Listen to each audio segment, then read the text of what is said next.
With all our hearts, we pray and ask. God bless Anambra. God bless the shining light that we bear. We're the only ones to make her brighter, the only ones to make her better, the only ones. It's good seeing you here, sir. And you don't come all the time. I'd like to know why you're here. Thank you. Thank you very much. As you know, the whole of the country was locked down some time back, and the lockdown was lifted not too long ago. The fact is that I haven't been to the southern part of the country since the time of the lockdown, until 2 or 3 days ago. And I decided to do a tour of some of the southern states to see some of my friends that are governors here throughout the south. So, of course, one of the places that I determined to come to was Anambra for so many reasons. We were in Enugu yesterday, and we came to Anambra today to see the governor. We saw the governor of Enugu yesterday, and we'll be going to about 5 other states before I go back to Abuja. But apart from the fact that I wanted to see what had been going on here under the leadership of His Excellency, Governor Willie Obiano, I also came here because this is, you're my in-laws here. My wife's family is from here. And so that was the other reason. But the main and principal reason now is for me to interact with the governor, interact with the people, see a number of things that are going on here, interact with my friend and brother, the Honorable Speaker, who is a wonderful man and should be a great pride to each and every one of you. He's one of the young, bright stars that's rising up in the politics of Nigeria. And he has friends all over the country. I can tell you that, not just in Anambra State. And I've seen what I've seen. And, for me, I don't speak lightly. And I always show appreciation where I feel it ought to be given. And I always contend with those that I feel have gone wrong. And on this particular occasion, we must understand that this is not about party politics.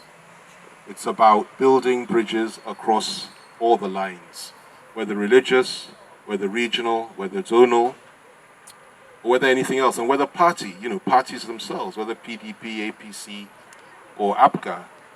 And for me to be here as a member of the PDP, a solid member of the PDP, to come to a state that is being governed by APGA and to see an APGA governor and to be welcomed in this way and to be treated with such respect is a great honor for me.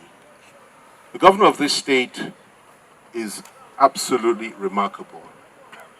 And what he has managed to achieve here is extraordinary.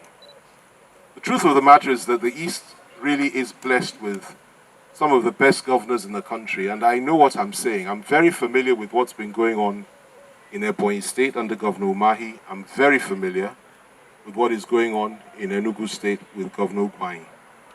Now, I have to tell you that Anambra is very, very high up on that list. Those 3 states particularly, as far as I'm concerned, are doing so well.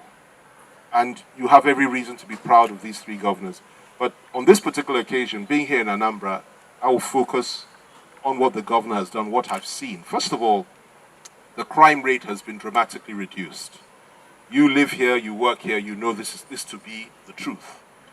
I remember at the time when Anambra was rife with kidnapping and so on and so forth. But over the time that he's had as governor over the last few years, that has completely, reduced, almost disappeared now. And I live in the north, and I know how terrible it is in some parts now when it comes to kidnapping and banditry. So for him to have achieved that here is a great achievement, and we commend him for that.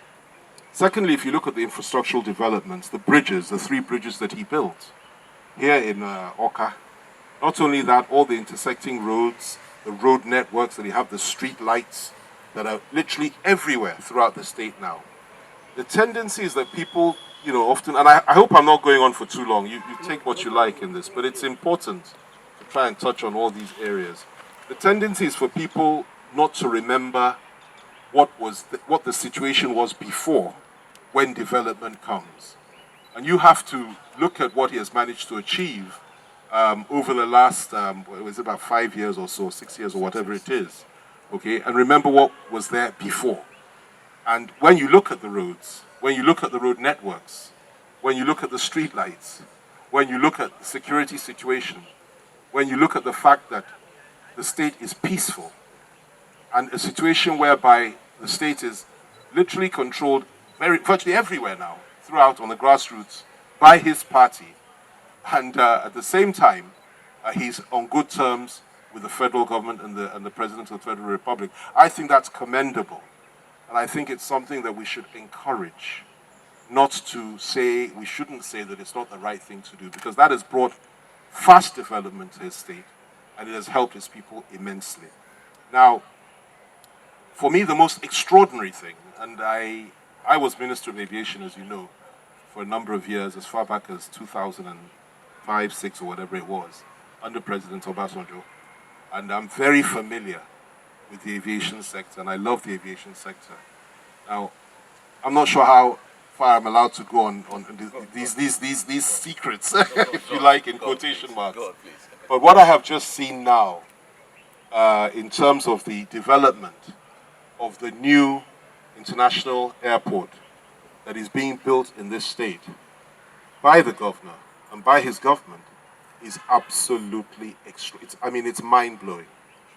And unless you see it, you will not even appreciate what I'm saying. This airport, we've just gone down the runway now, will have the longest runway in the whole country, longer than even Murtala Mohammed Airport, Nnamdi Azikiwe Airport. It will be longer than any, it's longer than any other.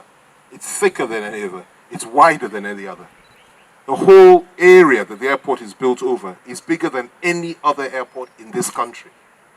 By the time they finish what they're doing there, and everything is being done on time, he's not owing anybody any money, no contractor is owed any money, no money was borrowed to build that massive structure.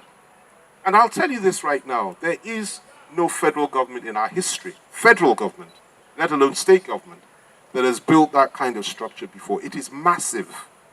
And I'm sure you all know it because you live here and you would have been there. But for me, it's amazing that this has been kept such a secret for, but it's no longer a secret. It's an extraordinary achievement, and it will bring, of course, development. It will bring also, and it will dwarf every other airport, probably throughout the South, frankly speaking, by the time it's finished. And I think that's a good thing for the people of Anambra State. It's a good thing for the East generally, which has literally been, in my view, left out of a lot of developments in the aviation sector unfairly, in my view, over the years. But what he has done, in the tradition of his party, I have to say this, and I'm not an APGA person, I'm a PDP person, but the tradition of APGA is to develop the East for its people, and they've done very, very well. He hasn't waited for federal government to come in and do it for him. He hasn't waited for federal government money. He's used his own money, and how he manages to do that and pay salaries of all the civil servants on time on the 25th of every month, and he keeps the state going, and he has all this development. I really don't know how he does it. You know, I really don't know how he does it. If I wanted to condemn him for anything, I would stand right here in Government House, and I'll say it right here. I do not mince my words. But I have come here to commend him because he's done a good job. And I want to congratulate the people of Anambra State for having a governor like this, and I want to commend him for putting his people before anything else. Now, the leaders of PDP in this state are my colleagues, party members, and friends, and I have to commend them too for providing something of an opposition, even though we only have 6 members in the House. Better than nothing, and it's better than before. So we're making some progress. And of course we have, I believe, 2 senators also, yeah, 2 senators. But it appears to me that when it comes to the state, APGA just keeps winning. So that's what I've come to say. I've seen these things myself. I was here yesterday. I went back to Enugu. I came back again today, and we've done quite a tour today. It's been very taxing, very tiring, but it's been a wonderful experience, and I commend the governor for his efforts for his people. Thank you. It's a difficult question, but what I believe he could add to what he's already achieved is to ensure, and this is a good question and it's a very important question, but the best thing he can do now, 2023, I believe that's when the election is it for this state? I'm not sure when the tenure runs out. 2021, okay, good. Well, that's even closer than I thought. The most important decision for him to make now, and that is his party as well, is who will succeed him. And I should not really be talking about such things because I'm not in ABGA, but I'm a Nigerian. And I love the Southeast. I love the people of the Southeast. They're my in-laws. I love the Igbo nation. I love the Igbo people. It is important that whoever succeeds him is somebody that can build on these legacies. Because we've seen situations whereby somebody will come in and rubbish all the legacy, mess everything up, and go back to square one. Anambra has been truly blessed by this man. Other states in the country, and I know quite a number of governors, not that many have been blessed in this way. So he must focus on, apart from the infrastructural development, apart from ensuring that stability, security continues till the time that he leaves, apart from all that, he also has to ensure that the right person succeeds him. Now, that might not even be an APC person, I don't know. I don't know, because I'm a loyalist for the PDP, but from what I'm seeing, it looks to me that Apga, I don't want to be, anti-party activities, and so I don't. But you know what I mean. Yeah. So that is absolutely critical. Sure. I mean, I look at that airport, and my goodness me, I tell you, you need to see it. If somebody comes in and does not follow through, I'm sure by the time he leaves office, that airport will be functional. I'm certain of that, because they're moving so fast. The biggest control tower in the country, made of concrete, the taxi runway, everything, And we saw the contractors. I spoke to them. And I sincerely hope, and I trust his judgment. He's a very good man. And I've known him for a number of years, by the way. He's a very good man. And I trust his judgment, and I believe he'll do the right thing. And they are moving at the pace they're moving is remarkable. Sure. And the governor goes there I can say, yeah. He goes there every weekend. He goes there, and we were there for about, 2-3 hours now. Every nook and cranny. He does it every weekend. How many governors do that? There are some stars rising amongst the governors in this country, which have to be acknowledged. Somebody like, another great guy is my friend in Zamfara State, Matawali, Governor Bello Matawali. If you go to Zamfara and see what he's doing, it will give you cause for cheer. That there's hope for this country. And when you see this sort of thing, people like the governor here, Ugwai, Umahi, Makinde in Oyo State, and my friend in Cross River State, and then Zamfara and a few other places, when you see these people, when you see what they're doing, the dynamism they bring into their work, the courage they've shown, it gives hope for this country. It really does. And that's what inspires me to say that, look, despite whatever differences we may have amongst ourselves as a nation in terms of tribe or faith or whatever, it is better for us to build those bridges and to work together and move Nigeria forward. And that's my position. They have a great governor, they have a great speaker, they are great people, and the future for Anambra is very, very bright. They're dynamic, they're strong, their leaders are very, very tough. I interact with them, even some of those in PDP, the women particularly. I was telling the speaker, these are very tough women, beautiful women, and doing so well. And most importantly, I want them to appreciate what is going on in this state today. I compare it to other states. I will not mention those other states. They're doing very well. He's doing very well. And then also I want to say this, that the tradition of Anambra, of people from Anambra, is one of focus, hard work, honesty, and they're very good at business and so on and so forth. And they should continue with this. I commend the efforts of great men like the Obiano, great men like the Igwe of Nanka, who is my in-law.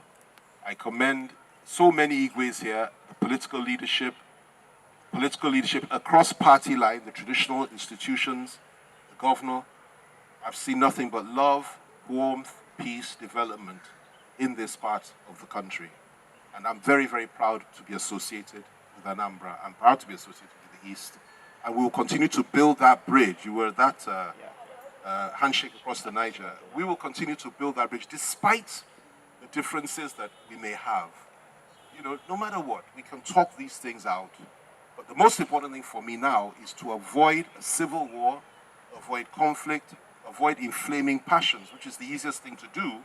Avoid it and ensure that we give this country a chance to have peace, unity, and development. Let me tell you this. You have to look at the facts. And anybody that looks at the historical facts will agree with me that the fact that an Igbo man has never been the chief executive of the state of Nigeria, has never been president or prime minister. We had a ceremonial president in the First Republic, as you know, but he didn't have any power.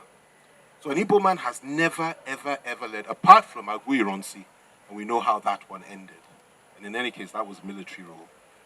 I think it says a lot about us as a people, that is the Nigerian people, that no Igbo man has ruled this country under democratic dispensation, and the one that did rule this country under military government was murdered. And I would have thought that this is one of the things that ought to be done in order to bring stability in the country. Now, however, let me just say this, because I've been asked this question before and I answered it in detail. You know, if that is going to happen, then it's incumbent upon the people of the East to ensure that they win the support and the confidence of stakeholders from outside the East. It's very, very important. I know where I come from, there's a very large body of opinion now that is pushing for that. Babayo Adebanjo, who is the deputy leader, is our deputy leader of Femi Fani, who speaks for us all, made that position clear that as far as he's concerned, and he spoke for us, that the next president should come from the southeast. But a lot of work needs to be done. It is their due. It is something that would go a long way to achieving stability and peace in this country.